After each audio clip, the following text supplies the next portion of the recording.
ပညာရှိတွေကိုလောကကဖယ်ကျင်လေးရှိကြတယ်။လေလူရှုခံကြရတယ်။အသိဉာဏ်မြင့်လာလေးလေးကိုယ့်စကားကိုနားလည်နိုင်တဲ့သူနင်းလာလေးလေးပဲ။အဲ့လိုဖယ်ကျင်ကြတာဟာပညာရှိတွေကမှားနေလို့ဆိုတာထက်သူတို့ဟာတခြားသူတွေမမြင်နိုင်နားမလည်နိုင်တဲ့အရာတွေကိုနားလည်နေလို့သာဖြစ်တယ်။သမိုင်းမှတ်တမ်းတွေမှာလက်သက်တွေအများကြီးရှိတယ်။အများနဲ့မတူတမှုထူးခြားတွေးခေါ်တတ်သူတွေဟာလောင်ပြောင်ခံရတယ်လေလူရှုခံရတယ်။ဒါမှမဟုတ်နှုတ်ပိတ်ခံရတယ်။သူတို့ကလူအများကိုတက်တောက်တက်တာမဖြစ်စေလို့သာဖြစ်တယ်။ဂျာမန်တွေးခေါ်ပညာရှင်ရှုဖန်ဟာဝါက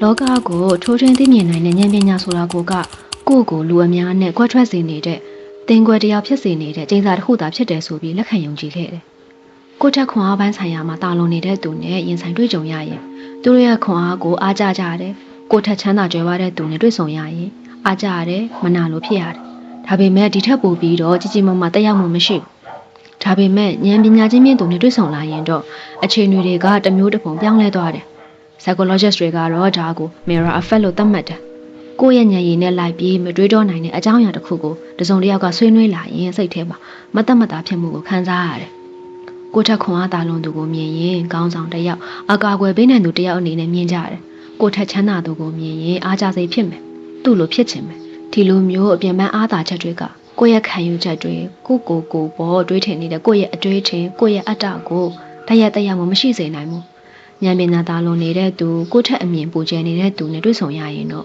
ကိုယ့်ရဲ့အတ္တကိုတိုက်ခိုက်နေတယ်လို့ခံစားရတယ်။ကိုယုံကြည်ထားတာတွေကိုလက်ခံထားတာတွေနဲ့မကိုက်ညီတာတွေပြောလိုက်လက်သက်မခံနိုင်ကြဘူး။အများလက်သက်ခံထားတာတွေနဲ့တွေ့ဖြစ်နေတဲ့အကြောင်းအရာမျိုးတွေဆိုရင်မသိစိတ်ကနေဆန့်ကျင်နေတယ်တွန်းကန်ထားလိုက်တယ်။အဲ့ဒါကြောင့်မို့လေးလေးလက်နဲ့တွေးခေါ်လေးရှိတဲ့သူတွေကိုအများကဖယ်ကျင်ကြတယ်။လူဆိုတာတဘာဝကိုကငါဆိုတဲ့အတ္တကိုအထိခိုက်မခံနိုင်ကြဘူး။ငါယူဆတာအမှန်ငါတွေးတာအမှန်အဲ့ဒီအတ္တကိုနီးလန်းမျိုးစုံနဲ့ကာကွယ်လိုကြတယ်အပေါင်းအသင်းတွေနဲ့စကားပြောနေကြရင်ကိုကလေးနဲ့ရှုပ်ထွေးတဲ့အကြောင်းအရာတစ်ခုအတွေ့အခေါ်တစ်ခုကိုထုတ်ပြောလိုက်တဲ့အခါဆွေးနွေးလိုက်တဲ့အခါဘာမှပြင်မပြောကြတာမျိုးဒီတိုင်းညင်ကြသွားတာမျိုးအဲ့လိုအခြေအနေမျိုးကြုံကြိုက်ဘူးလား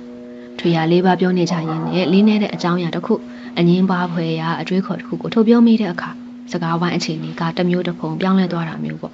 အဲ့ဒါဟာကိုအတ္တကိုကာကွယ်လိုက်တာပဲဖြစ်တယ်စူးစမ်းတွေးခေါ်လို့စိတ်တွေဖြစ်လာရမယ်အစားကိုအယူအဆတွေကိုဆွဲမြဲဆုပ်ကင်ထားဖို့အသင့်ပြင်လိုက်ကြတယ်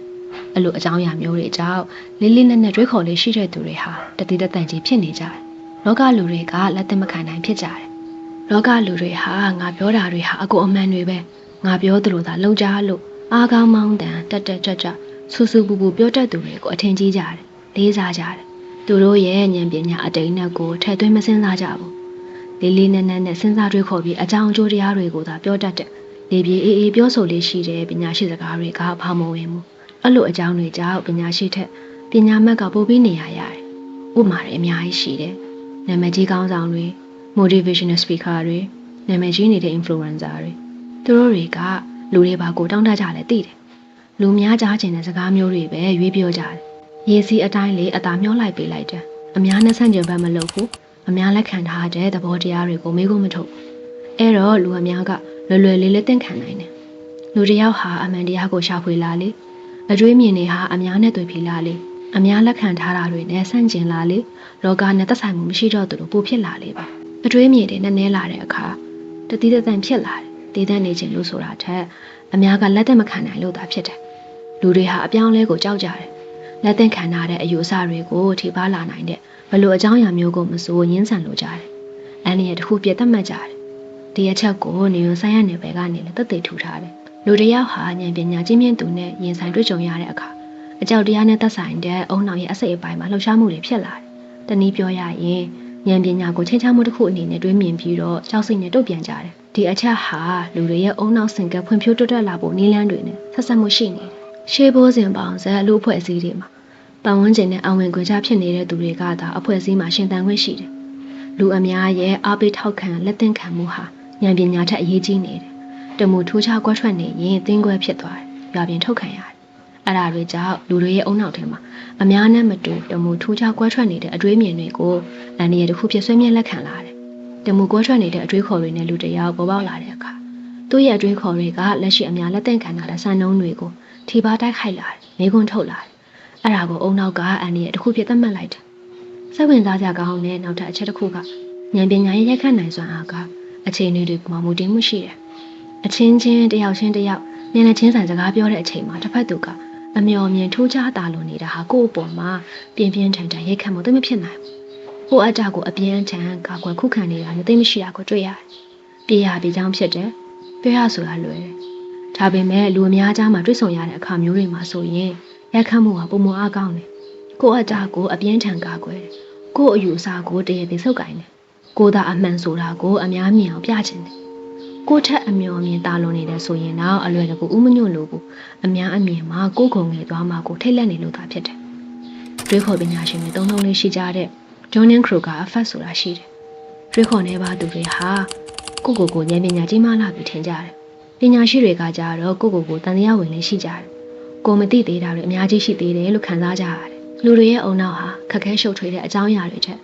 ရင်းနှီးနေပြီးသားအချက်လက်တွေကိုသာပုံမလိုလားတယ်ခက်ခဲလေးနက်တဲ့အကြောင်းအရာတွေကိုလက်သင့်ခံလို့စိတ်မရှိဘူးစဉ်းစားဝေဖန်လို့ခြင်းမရှိဘူးယနေ့ခေတ်ဆိုရှယ်မီဒီယာတွေရဲ့လက်ပတ်နေပုံမှာဒီအချက်တွေဟာပုံမသိတာထင်ရှားတယ် algorithm က engagement ကိုဦးစားပေးတယ်အများရဲ့ထောက်ခံအားပေးမှုကိုသာအလေးပေးတယ်လူကြီးများတဲ့အများစိတ်ဝင်စားတာတွေနဲ့ပတ်သက်တဲ့အကြောင်းအရာတွေကလေးနက်ရှုပ်ထွေးတဲ့အကြောင်းအရာတွေထက်ပြည့်နှက်မှုဟာပိုကောင်းတယ်လောကလူတွေရဲ့သဘာဝကကြာအာယုံမဆိုင်ထားခြင်းဘူးခက်ခဲတွေးမနေခြင်းဘူးလူတစ်ယောက်ဟာဉာဏ်ပညာကြီးမြင့်လာတယ်ကိုယ့်ရဲ့အတွေ့ကိုအများလက်ခံလာအောင်တခွန်းတစ်ကြောင်တည်းနဲ့ပြနိုင်ဖို့ခက်ခဲလာလေဖြစ်လာတယ်လေးနက်တွေးဆပြီးပြောလေးရှိလာတယ်ရလက်အနေနဲ့အတိတ်ပဲရှိတဲ့အကြောင်းအရာတွေထက်ထွေရလေးပါအလာပါတလာပါတွေကနေရာပိုရကြပြီးအများကထောက်ခံအားပေးနေကြတယ်တွေးခေါ်ကြံစနေသူတွေဟာသူတို့ရဲ့အတွေ့တွေကိုလူအများစီရအောင်ပြနိုင်ဖို့ပုံမခက်ခဲလာတယ်သိဉာဏ်ပညာကိုညှင်းဆန်တာဟာလူတွေရဲ့ပင်ကိုယ်သဘာဝတရားသာဖြစ်တယ်အဲ့ဒါကိုယနေ့ဆိုရှယ်မီဒီယာခေတ်ရဲ့လူမှုအဖွဲ့အစည်းပုံစံကအဖြစ်ပြီးနေတယ်လို့ဖြစ်နေတယ် philosopher အာသာရှုပန်ဟာဝါကအသိဉာဏ်ပညာဟာကျင့်စာတစ်ခုသာဖြစ်တယ်ဆိုပြီးယုံကြည်ခဲ့တယ်သူတင်ပြခဲ့တာကလူတစ်ယောက်ဟာဉာဏ်ပညာကြီးမြင့်လာလေလောကနဲ့ဆက်နွယ်နိုင်ဖို့လောကလူအများနဲ့အဝင်ခွင့်ချဖြစ်နိုင်ဖို့ပုံမခက်ခဲလာလေသာဖြစ်တယ်သူတွေးမြင်ခဲ့တာကလူတွေဟာစိတ်ရဲ့အလိုဆန္ဒတွေအတိုင်းစိတ်ရဲ့စေစားရအတိုင်းသာနေထိုင်နေကြခြင်းဖြစ်တယ်အသက်ရှင်ရတည်ဖို့နဲ့ကာမဒုက္ခတွေရှာဖွေခံစားဖို့အတွက်သာနေထိုင်နေကြခြင်းဖြစ်တယ်ဉာဏ်ပညာကိုအလိုရှိသူတွေကတော့တမူထူးခြားစွာပြုမှုကြတယ်လောကရဲ့သဘာဝအမှန်တရားကိုသိလို့ကြတယ်အထီးကျန်သင်္ကွဲတရားအနေနဲ့ဖြစ်နေခဲ့မယ်ဆိုရင်တော့လောကရဲ့သစ္စာတရားတွေကိုရှာဖွေလို့ကြတယ်လောကလူတွေဟာပေါင်းသင်းဆက်ဆံရေးတွေဖြောပြရေးအစီအစဉ်တွေလောကဒုက္ခတွေပေါ်မှာသာဘဝရဲ့အနှစ်သာရကိုရှာဖွေကြတယ်တွေးခေါ်ကြံစနေသူတွေဟာဒီအရာတွေကိုအနောက်ရှက်တွေအဖြစ်မြင်ကြတယ်ဒီကြောင့်တွေကြောင့်တွေးခေါ်နေသူတွေဟာတဖြည်းဖြည်းလောကလူတွေနဲ့အဆက်အသွယ်ပြတ်လာတယ်ဆွနွယ်မှုမရှိတော့သူဖြစ်လာကြတယ်လောကအတွင်းမှာအနှစ်သာရကိုရှာမတွေ့နိုင်ဖြစ်လာကြတယ်ရှုပ်ပန်ဟာဝါယုံကြည်ခဲ့တာကလူတစ်ယောက်ဟာလောကရဲ့အမှန်တရားသစ္စာတရားကိုသိမြင်လာတဲ့အခါအလာဘာတလာဘာစကားဝိုင်းတွေလူရင်ကြီးတွေရဲ့အလိညာတွေအတူအယံပေါင်းသင်းဆက်ဆံရေးတွေကြားမှာဘဝရဲ့အနှစ်သာရရဖို့ခက်ခဲလာတယ်တွေးခေါ်သူတွေဟာနည်းနည်းရှုပ်ထွေးတဲ့စကားဝိုင်းတွေကိုနှစ်သက်ကြတယ်လောကလူတွေကအပေါ်ယံတကားရီလောင်းစကားဝိုင်းတွေကိုသာလိုလားကြတယ်ရှုပ်ပန်ဟာဝါရေးသားခဲ့တာကဉာဏ်ပညာအမျှော်မြင်ကြီးမြင့်လာမှုဟာလူတစ်ယောက်ကိုအပေါင်းအသင်းမဲ့သူဖြစ်လာစေတယ်အမှန်တရားကိုပိုသိမြင်လာလေလောကရဲ့ပြစ်ချက်တွေကိုလစ်လျရှုဖို့ရခက်ခဲလာလေတာဖြစ်တယ်လောကအတွင်းမှာပျော်ရွှင်မှုကိုရှာဖွေဖို့ပုံမခက်ခဲလာပြီးအထီးကျန်ပို့ဆန်လာစေတယ်သူယုံကြည်ခဲ့တာကပျော်ရွှင်မှုနဲ့အသိဉာဏ်ပညာဟာဆန့်ကျင်ဘက်လားရတော့တာဥတီတီရှိနေကြတယ်လောကလူတွေပျော်ရွှင်နေကြတာဟာသိဉာဏ်ပညာကြောင့်မဟုတ်ပဲအမှန်တရားကိုမသိမြင်မှုကြောင့်သာဖြစ်တယ်လောကလူတွေဟာမသိပြောနေကြခြင်းသာဖြစ်တယ်တွေးခေါ်ကြံစနေသူတွေဟာအထီးကျန်ဆန်နေလေးရှိကြတယ်ရှောပန်ဟာဝါကဒီအတွက်ဖြည့်ချင်းနည်းကိုလည်းရေးသားခဲ့တတိတသက်နေထိုင်ကျင့်ဆောင်တာကိုအခွင့်ထိုးတရအနေနဲ့လက်ခံယုံကြည်ခဲ့တယ်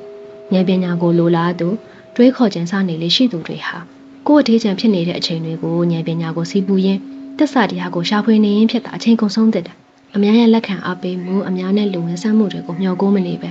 စိတ်တူကိုယ်တူအတွေးခေါ်တူသူတွေနဲ့ပေါင်းသင်းဆွေးနွေးနေတဲ့။ကိုယ်နဲ့တွေးခေါ်တူသူတွေကိုစာအုပ်တွေဆွေးနွေးပွဲတွေတွေးခေါ်ပညာရှင်တွေပညာကိုလိုလားစေဖို့နေသူအတိုင်းဝိုင်းတွေမှာရှာဖွေတွေ့ရှိနိုင်တယ်။လေးလေးနက်နက်တွေးခေါ်ကြံစနေလေးရှိသူတွေဟာထီးကျန်ဆန်နေရပေမဲ့လောကရဲ့သစ္စာတရားကိုရှာဖွေတွေ့ရှိနိုင်ကြတယ်။